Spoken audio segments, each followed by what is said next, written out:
What's up, Digidestins? This is Kyle D, better known as Ridemyavatar, and today we're going to be going over none other than Jesmon.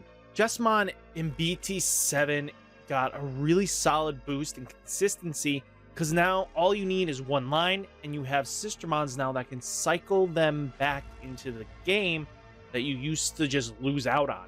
Being able to grab the Jesmon or the SaviorHuckmon out of the trash to let you combo and go off per game again is really huge, and that's really what set back Jesmon a little bit.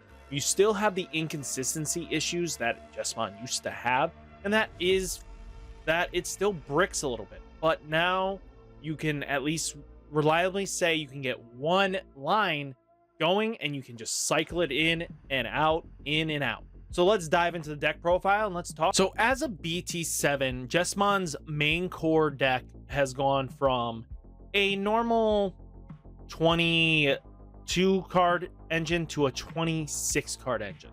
So it solidly stays in that card pool, and they're all based around some way, some form relates to the archetype. This is basically his lines, his Huckmon line up to his Jesmon form, to his Sistermons that help benefit him in some way, shape, or form. So Jesmon has a really overarching great synergy in himself, and he's only going to get better support once his trial deck comes out around T10.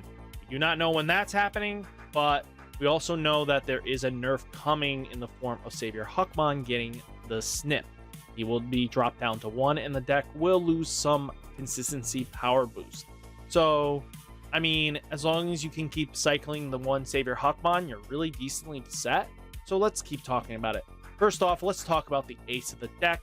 His key point is that he's going to either be playing a Sistermon for free from either trash or hand, which is huge for us. And then once per turn, when you play another Digimon, this Digimon gets plus 3000 DP and piercing for the turn, allowing you to swing into opponents' Digimons and clear out security on top of that, making him really powerful. He's going to be sitting at 14, and there's not many other decks that can just reach that high level of power and have it behind them when they swing. So what also makes Jesmon so powerful is its SaviorHuckmon counterpart is really the backbone of the deck. As I said, once it's nerfed, once you can snip this, and it goes down to 1, the deck loses out on its key consistency of winning, because playing for 1 is harder to hit than getting at least your 4 copy shot. So what's really awesome is when Digivolving, play 1 card with Sistermon in its name from your hand without paying its memory cost. But you also have, when attacking, if you have a Digimon with Sistermon in its name in play, unsuspend this Digimon. So since Jesmon's going to be playing Sistermons, we're really expected to just be able to restand no matter what. Mandatory effect, he will always restand, so there's no I get to decide if I want to restand to try to get play around Trump swords, but you know you're going to be walking into it anyway, but we have options to help mitigate that. So why is this deck still so strong and powerful, and it's said to be one of the best decks even going into BT8 until the nerf happened? Well, it's gotten 3 cards supported in the set, which really helps the deck out in its consistency. Well, we have the Sistermons, the Awakened versions. So what's really important about it, it's not its on play. It's never been its on play. It's its on deletion effect. Being able to return 1 card with Jesmon or Huckmon or Sistermon in its name, access Sistermon Blanc Awaken from your trash to your hand. So since we don't care where we're grabbing the Sistermon Blancs, let's say we have Sistermon Blanc Awaken in hand, we're going to play it down, and then it's going to try to grab a Sistermon Blanc for recovery. If we have one, we put it underneath. But we're going to at least be able to have it so that we can promote SaviorHuckmon a turn early. We don't care if it dies, because at least now we can ping a little more damage early game, especially if we combo it with future cards that I will be talking about once we get into the options. But with the abilities of the Sistermons having to be able to return 1 card with Jesmon or Huckmon, they allow us to cycle in lost pieces that we might lose having to go in early with them. So if your opponent can remove the Jesmon, well, at least if we have a way of grabbing the SaviorHuckmon back or the Jesmon back, we have better options, and especially the survivability of the Awaken versions. They're not going to die very easily to an ultimate flare. And that was really one of the problems when facing against black decks, was that one ultimate flare really did shut you down. And that was huge for this deck. So now, without being able to wipe the board completely clear, with having the Sistermon Awakens, you can now swing in, hope for their death, and then boom, you're gonna get the pieces back that you lost, at least one of them. And usually that is just, you need to juggle one SaviorHuckmon or one Jesmon, maybe both. But being able to juggle both and constantly get them back is huge for us. So what else do we have to talk about? Let's talk about the new Huckmon. So revealing the top 5 cards of your deck. Add all cards with Sistermon in their names among them to your hand. Place the remaining cards at the bottom of the deck in any order. So this allows us to have the early game we needed, because we either had to play the Huckmon down with the play cost, revealing the top 5 cards of the deck, add 2 Digimon cards with Huckmon or Jesmon or Sistermon in their name among them to your hand, place the remaining cards at the bottom of the deck in any order, which made it a little troublesome to constantly just have to pass return. Now we can at least swing and try to remove Sistermon packages from the deck and hopefully create a stack benefit that really does help us out. Because as the game goes on, we're always constantly drawing. So that means less and less we're going to be filtering, grabbing cards, removing cards from the deck. It means we're more than likely going to hit our stack faster than our opponent is expecting us to, allowing us to have the consistency bonus that we needed. So keep that in mind. We also play for another rookie is the Digimon. So we can warp into Gallimon, which we do have a spare in this list. But if your opponent's Digimon has a level 6 or higher in play, this Digimon can Digivolve into Gallimon for 4, ignoring its Digievolution requirements. But that also helps because we have Gallimon in deck, because Gallimon's at least going to try to delete something. If not, he's going to get beefy and he's going to have an extra security check. So it's a win-win, and he does combo really nice with the Sistermons because the Sistermons check for Royal Knights. And of course, we're playing Sistermon Blanc while you have a Digimon with Huckmon in its name or Royal Knight in play. All your Sistermons in their name gain blocker, and on play draw 1. So we just have a very powerful plus rookie engine that might start rivaling the Gabumon engine, but that is to be found out later. We're going to talk more and more. Then we have Sistermon Blanc Awaken. I mentioned this earlier. Then we have Agunimon for being able to warp on top of our TIE Tamers that allow us to set up win scenarios if we don't have Blitz Omni. So at least we have 3 possible win scenarios, and it's going to be nasty. Then we have SaviorHuckmon.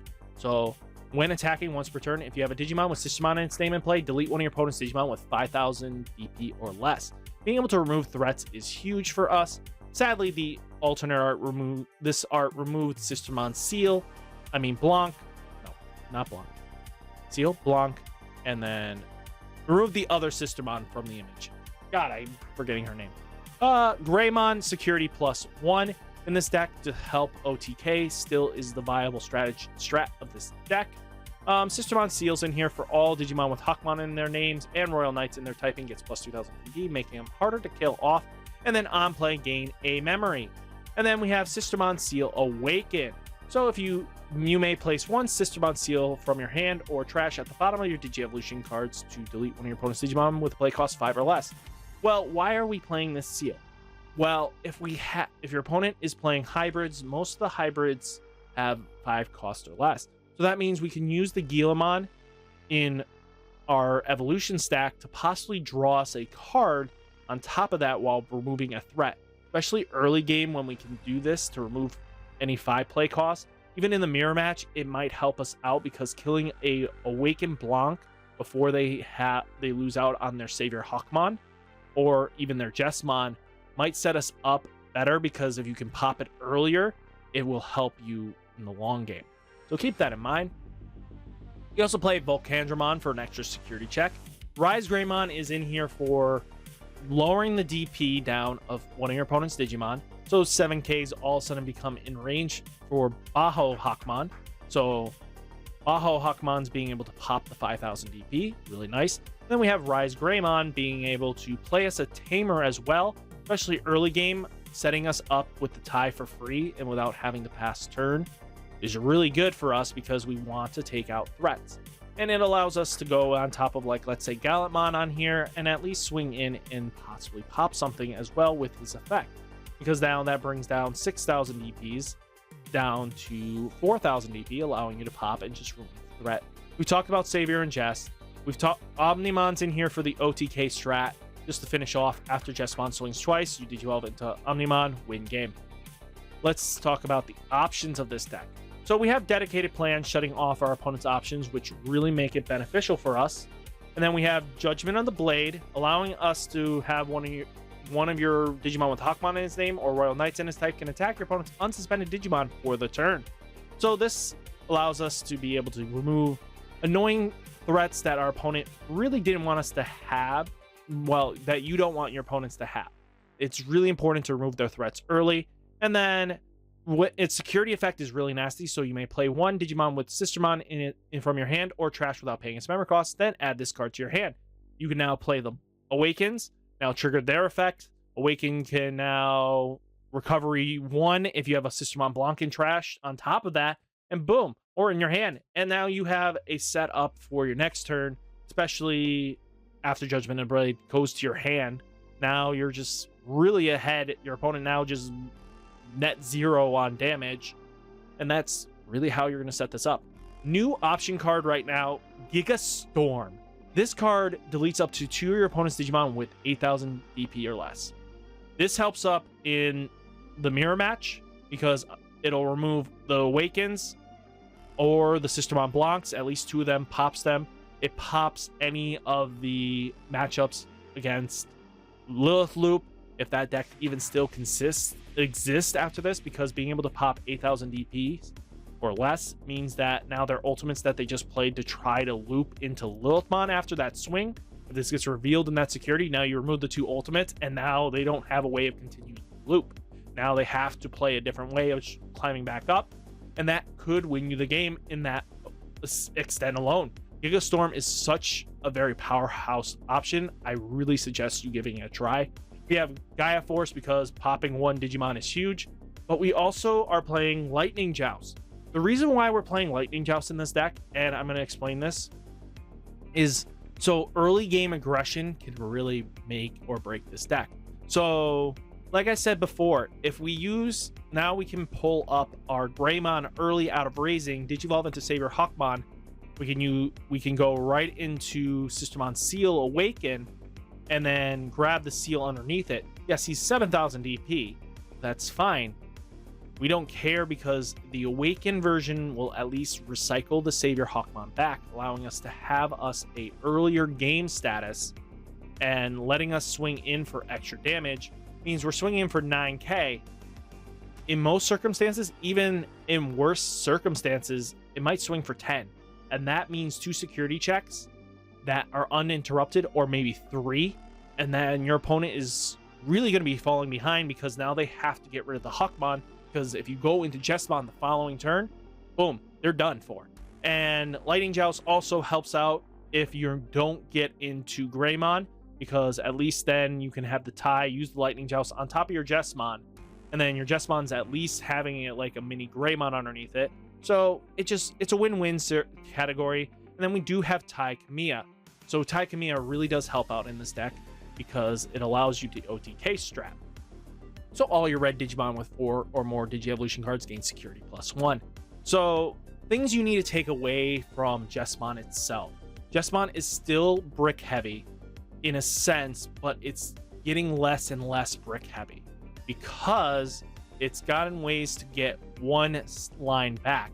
If Savior is in your security and your opponent knocks it out, at least the Awaken versions can, if they die, can at least grab you that Savior that you've been needing to win the game, or the Jesmon you need to win the game, or the champion you needed to win the game. Just all in all allows you to have the consistency power bonus that you were missing out in. So what do you guys think of Jesmon this set? Let me know how you think of my new editing style. Let me know down in the comments. I would greatly appreciate it, and I'll catch you in the next video. Peace!